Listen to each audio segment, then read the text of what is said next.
പടത്തിൽ സിനിമയിൽ പൂർണ്ണമായിട്ട് നിന്നാൽ എഴുത്തിനുള്ള സമയം കണ്ടെത്താൻ സാധിക്കും. എഴുത്തെന്ന് പറയുന്നത് ഇങ്ങനെ കാലത്ത് ഇരുന്ന് എഴുതാൻ കഴിയുന്ന ഒരു എഴുത്തുകാരനല്ല ഞാൻ. എനിക്ക് ചില നിമിഷങ്ങളുണ്ട്. ചില ദിവസം രാവിലെ ഞാൻ എഴുതുമ്പോൾ എനിക്ക് പല്ല് തേക്കാൻ പോലും തോന്നാത്ത വിധത്തിൽ ഞാൻ പോയിരുന്ന് ടക്കന് എഴുതും. ഈ എഴുതുന്നത് എന്താണെന്ന് എനിക്ക് തന്നെ അറിഞ്ഞൂടാ. അവസാനം വായിച്ചു നോക്കുമ്പോഴാണ് ഞാൻ ഇതെഴുതിയെന്ന് മനസ്സിലാകുന്നത്. അങ്ങനെ ഒരു ഇത് കിട്ടുമ്പോൾ മാത്രം എഴുതുന്ന ഒരാളാണ് ഞാൻ. അങ്ങനെയുള്ള സമയത്ത് എഴുതും. പക്ഷെ ഒത്തിരി സമയം എടുക്കുമല്ലോ അങ്ങനെയാണെങ്കിൽ? തീർച്ചയായിട്ടും എടുക്കും. എനിക്ക് വിചാരിക്കുമ്പോൾ എഴുതി തീർക്കാക്കില്ല. ഇപ്പോൾ സ്ക്രിപ്റ്റ് എന്ന് പറയുന്ന ഒരു സാധനമായിരുന്നാലും ഞാനൊന്ന് റിസർച്ച് ചെയ്ത് ഇരുന്ന് എഴുതി തരണമല്ലാതെ ഇപ്പം ഞാൻ വേറൊരു സ്ക്രിപ്റ്റ് നാളെ ചെയ്തു തരാമെന്ന് പറഞ്ഞിട്ട് പറയാറില്ല. ഇനി എന്നെ കൊണ്ട് അതിനുള്ള കഴിവുള്ള ആളല്ല. ഞാൻ അറിയാതെ വന്ന് സംഭവിക്കുന്ന, ഞാൻ എന്നെപ്പറ്റി വിലയിരുത്തിയിട്ടുള്ളത്, എനിക്ക് ദൈവം എന്തോ കലയിൽ ചില മേഖലകളിൽ ചില കഴിവുകൾ തന്നിട്ടുണ്ട്. അത് വച്ച് ജീവിക്കുന്നു എന്നുള്ളത് കഴിഞ്ഞാൽ അതിനെ ഉരച്ച് വലുതാക്കി കിട്ടാനുള്ള അവസരമോ അതിനെ എനിക്ക് പ്രൊമോട്ട് ചെയ്ത് തരാനായിട്ടുള്ള മേഖലകളോ, പ്രത്യേകിച്ച് മീഡിയ ഏറ്റവും അധികം തഴഞ്ഞിട്ടുള്ള ഒരാളാണ് ഞാൻ. നിരാശയുണ്ടോ സാർ? നിരാശയൊന്നുമില്ല എനിക്ക്. എന്ത് നിരാശ? ജീവിതത്തിൽ അങ്ങനെ ഒരു നിരാശയ്ക്ക് സ്ഥാനമേ കൊടുക്കുന്നില്ല ഞാൻ. ഒരുപാട് നിരാശപ്പെടേണ്ട ദുരന്ത അനുഭവങ്ങളുള്ള ആളാണ് ഞാൻ. ജീവിതം തന്നെ നിരാശ. അങ്ങനെ ജീവിതം നിരാശപ്പെട്ടാൽ നമുക്ക് ജീവിക്കാൻ പറ്റുമോ? അതുകൊണ്ടല്ല. പക്ഷേ വേറൊരു കാര്യം നമ്മൾ ചിലപ്പോൾ ഇരുന്ന് ആലോചിക്കുമ്പോൾ, ഞാൻ എപ്പോഴും ഇരുന്ന് ആലോചിക്കും, കമ്മ്യൂണിസ്റ്റ് പാർട്ടിയുടെ ഏറ്റവും വലിയ വ്യക്തമാണ് ഞാൻ. ഈ എന്നെ അറിയപ്പെടുന്ന മറ്റേ കമ്മ്യൂണിസ്റ്റ് പാർട്ടി നേതാക്കന്മാർക്കോ പാർട്ടിക്കാർക്കോ അല്ലായിരിക്കാം, പൊതുജനത്തിൻ്റെ മുമ്പിൽ എന്നെ അറിയപ്പെടുന്ന വലിയൊരു ഇടതുപക്ഷ ചിന്താഗതി, കാരണം പ്രത്യേകിച്ച് ഒരു മാർക്സിസ്റ്റ് അനുഭാവി. പക്ഷേ ഇന്ന് വരെ നിങ്ങൾ ഈ കാലഘട്ടത്തിൽ ഗവൺമെൻറ് വരുമ്പോൾ എവിടെയെങ്കിലും ഒരു സ്ഥാനത്ത് എന്നെ കണ്ടിട്ടുണ്ടോ? അവരെന്നെ വിളിക്കില്ല. അതേസമയം ഇതിനെ എതിർത്ത് 24 മണിക്കൂറും പറയും ഇലക്ഷൻ സമയത്തൊന്നും കാണാത്ത മറ്റ് പ്രത്യയശാസ്ത്രങ്ങളോട് ആഭിമുഖ്യം കാണിക്കുന്ന പറഞ്ഞു നടക്കുന്ന ആൾക്കാരെല്ലാം ഇതിൻ്റെ കമ്മിറ്റികളിലെല്ലാം കടന്നുകൂടും. അപ്പോൾ നമുക്ക് തോന്നും നമുക്കൊരു അംഗീകാരം ഇല്ലെന്ന്. സ്വാഭാവികമായി ഇന്നത്തെ കാലഘട്ടത്തിൽ അതാണല്ലോ മനുഷ്യർ നോക്കണം. നിങ്ങൾ ആരാണെന്നൊക്കെ നോക്കണം. അങ്ങനെയുള്ളിടത്ത് നമ്മളുടെ അത്ര യാതൊരു വിധത്തിലുള്ള കാലിബറും ഇല്ലാതെ നിൽക്കുന്ന, അല്ലെങ്കിൽ കൂറില്ലാതെ നിൽക്കുന്ന, ചിന്താശക്തിയില്ലാതെ നിൽക്കുന്നവരിങ്ങനെ കടന്നു പോകുമ്പോൾ അവരെയൊക്കെ ആളുകൾ വളരെ അംഗീകരിച്ച് സംസാരിക്കുകയും നമ്മൾ വെറും ഒരു കാഴ്ചക്കാരനായിട്ട് നിൽക്കുമ്പോൾ സ്വാഭാവികമായ ഒരു മനുഷ്യന് വരാമെന്നുള്ള ഒരു നിഴൽ എൻ്റെ മനസ്സിൽ വരാറുണ്ടെങ്കിലും ഞാൻ നിഴലിൽ പെട്ടെന്ന് സൂര്യപ്രകാശം കലർത്തിക്കളയും. കാരണം ആ നിഴലിൻ്റെ മനസ്സിൽ സ്ഥാനം പിടിക്കുന്നതാണ് നല്ലതല്ല. അങ്ങനെ തോന്നാറുണ്ട് ഇടയ്ക്ക്. പെട്ടെന്ന് ഞാനത് മറന്ന് അതിൽ നിന്ന് മോചനായി ഇത് പ്രതീക്ഷയല്ല നമ്മൾ ജീവിച്ചത് എന്നുള്ള ഒരു ആൻസർ ഇട്ട് കൊടുത്തിട്ട് ഞാൻ അങ്ങ് നടന്നു പോയി കളയും. പക്ഷേ ഇതിനെപ്പറ്റി ഞാൻ ചിന്തിക്കാറുണ്ട്. കമ്മ്യൂണിസ്റ്റുകാർ എന്നോട് കാണിക്കുന്നത് ഭയങ്കരമായ അനീതിയാണ്. കാരണം എന്ന് വെച്ചാൽ, ഒന്ന്, നമ്മളെ ഏതെങ്കിലും രീതിയിൽ അംഗീകരിക്കപ്പെടേണ്ട നേതാക്കന്മാർക്കൊന്നും എൻ്റെ ബയോഡാറ്റ അറിയില്ല. ഞാൻ എന്താണ് ചെയ്യണത്, എന്ത് ചെയ്തിട്ടുള്ള ആളാണ്, എത്ര വർഷമായിട്ട് നിൽക്കുന്ന ആളാണ്, ഇത്രയും നാൾ എൻ്റെ ഓർമ്മ വെച്ച് എൻ്റെ വിദ്യാഭ്യാസ ജീവിതം തൊട്ട് ഞാൻ ഏത് രാഷ്ട്രീയ കൂറിൽ നിൽക്കുന്ന ഒരാളാണ്, ഇതൊന്നും അറിയുന്നില്ല. ആരെങ്കിലും പറയാനുമില്ല. ആരെയും ഞാൻ നിർമ്മിച്ചെടുത്തിട്ടില്ല പറയാൻ. എനിക്ക് വേണ്ടി ആരും പറയാനില്ല. എല്ലാവരും എവിടെയോ കുരുങ്ങി കിടക്കുകയാണ്. അതുകൊണ്ട് ഞാൻ തന്നെ പറഞ്ഞു തുടങ്ങേണ്ടിയിരിക്കുന്നു എന്നുള്ള എൻ്റെ നോവലിലെ ഒരു പീസാണ് എനിക്ക് ഓർമ്മ വരുന്നത്. അവിടെ സെൽഫ് മാർക്കറ്റിംഗ് വേണ്ടി വരും. അതും ആ മാർക്കറ്റിങ്ങിനും എനിക്ക് വലിയ വശമില്ല. ഒരു നാണക്കേടുണ്ട് അതിനകത്ത്, ഈ സെൽഫ് മാർക്കറ്റിങ്ങിന്.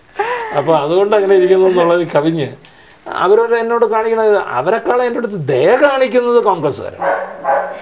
അത് പറയാതിരിക്കാൻ നിവർത്തിയില്ല. AKG പോലുള്ള ഒരു സിനിമയിൽ അഭിനയിക്കാൻ വിളിച്ച ഒരാളെന്നുള്ള നിലയിൽ പോലും അടുത്ത അവരുടെ ഒരു വേദികളിൽ ഞാനില്ല. അതെന്താണെന്ന് എനിക്കറിയില്ല. അതുകൊണ്ട് ഞാനൊരു ഏകാന്ത പഥികനാണ്. ഞാനും ഈ വഴിയെ നടന്നു പോയിരിക്കുന്നു എന്ന് മാത്രം ഒരു ചരിത്രം രേഖപ്പെടുത്തി ഇട്ടോട്ടെ എന്നങ്ങ് മനസ്സിൽ സ്വരൂപിച്ചെടുക്കുക. അതിന് വേണ്ടിയിട്ടുള്ള തെളിവുകളായിരിക്കും ദുര്യോധനനും കർണനും എല്ലാം. അതൊക്കെ ചെയ്തിട്ട് പോളി. മനസ്സിലായി? എന്നെ തഴഞ്ഞവർ എൻ്റെ കാലഘട്ടത്തിന് ശേഷമെങ്കിലും അവരൊന്ന് പശ്ചാത്തലിക്കും. അല്ല, പറഞ്ഞില്ലേ കർണനോ ദുര്യോധനനോ, അതുകൊണ്ടാണ് അതൊക്കെ കിട്ടുമെന്ന്. എന്തായാലും മറ്റേ ദുര്യോധനൻ എന്ന് പറഞ്ഞ കഥാപാത്രം ശക്തം തന്നെ ആയിരിക്കും. അതില് നല്ലൊരു പേരും കിട്ടും. ഇത് എൻ്റെ ഭാര്യയുടെ സന്മനസ്. ഞാനങ്ങനെ അതൊന്നും പറയുന്നില്ല.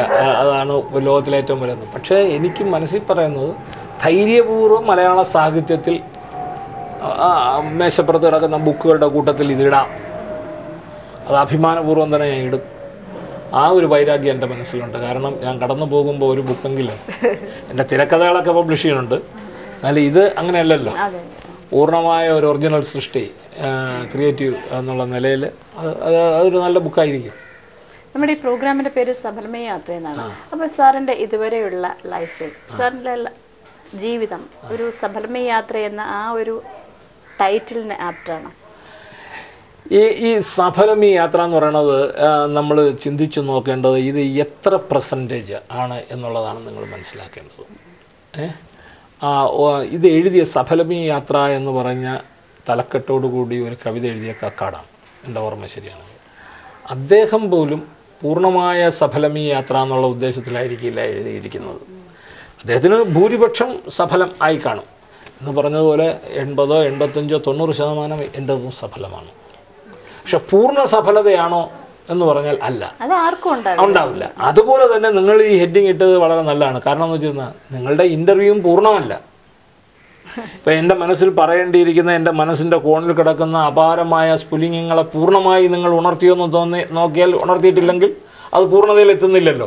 അത് ആ പൂർണ്ണതയിലെത്തിയില്ലെങ്കിലും ഏകദേശം ആ രേഖയിലൂടെ ആ ദർശനങ്ങളിലൂടെ നിങ്ങൾക്ക് നടന്നു പോകാൻ കഴിയുന്ന ഒരു ഇൻ്റർവ്യൂ എന്നുള്ള നിലയിൽ സാധാരണ സിനിമാക്കാർ വന്നിവിടെ സംസാരിക്കണമെന്ന് സാറ് എങ്ങനെ സിനിമയൊന്നും ഇപ്പോൾ എന്താണെന്നാണ് ഇത് ചെയ്യണത്, സാറ് മറ്റേ സോപ്പൊക്കെ അടുന്ന് വരുത്തണമാണോ എന്ന് ചോദിക്കുന്ന ഇൻ്റർവ്യൂവിൻ്റെ സ്ഥലത്തുനിന്ന് മാറി മനുഷ്യ മനസ്സിനകത്തുനിന്ന് എന്തെങ്കിലുമൊക്കെ അങ്ങോട്ട് സംവേദം ചെയ്യുമ്പോഴത്തേക്ക് ഒന്നുകിൽ എൻ്റെ ഭാരം കുറഞ്ഞതുപോലെ അല്ലെങ്കിൽ കേട്ടിരിക്കുന്ന ആളിന് പുതിയ എന്തെങ്കിലും ഒരു സാധനം കേൾക്കുന്നത് പോലെ തോന്നിപ്പിക്കാനെങ്കിലും കഴിയുന്ന ഒരു പരിപാടിയായിട്ട് നിങ്ങളിത് അവതരിപ്പിക്കുന്നതിലാണ് എനിക്ക് നിങ്ങളോടുള്ള താല്പര്യം. ആ ഒരു സെൻസ് പറയുകയാണെങ്കിൽ നിങ്ങളുടെ ഈ പരിപാടി ഒരു സഫലമീ യാത്ര എന്ന ഹെഡിങ് ഇടേണ്ടത് തന്നെയാണ്. അപ്പോൾ സഫലമീ യാത്രയുടെ ഇന്നത്തെ എപ്പിസോഡ് ഇവിടെ പൂർണ്ണമാകുകയാണ്. തീർച്ചയായിട്ടും ഇത് കേട്ടുകൊണ്ടിരിക്കുന്ന പ്രേക്ഷകർക്കും ഇതൊരു സഫലമായ യാത്രയുടെ ഒരു പൂർണ്ണമായിട്ട് സഫലം ആയില്ല എന്ന് പറയാമെങ്കിലും ഏതാണ്ട് സഫലമായ ഒരു 95% സഫലമായ ഒരു യാത്ര തന്നെയാണ് നമുക്ക് അനുമാനിക്കാം അല്ലേ?